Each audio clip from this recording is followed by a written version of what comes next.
তাহলে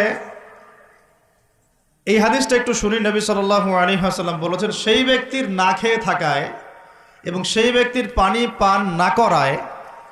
আল্লাহ পাকের কিছুই আসা যায় না। যে ব্যক্তি রোজা রেখে মিথ্যা বলা ছাড়তে পারে নাই, অশ্লীলতা ছাড়তে পারে নাই, হারাম ছাড়তে পারে নাই, সেই ব্যক্তির না খেয়ে থাকায়, সেই ব্যক্তির পানি পান না করায়,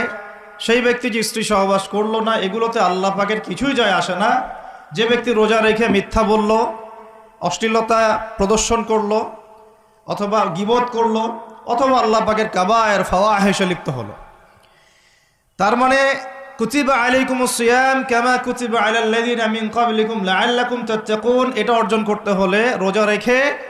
আমাকে আল্লাহ পাকের সমস্ত হারাম ছেড়ে দিতে হবে। যে হালাল স্ত্রী আমি ছেড়ে দিলাম,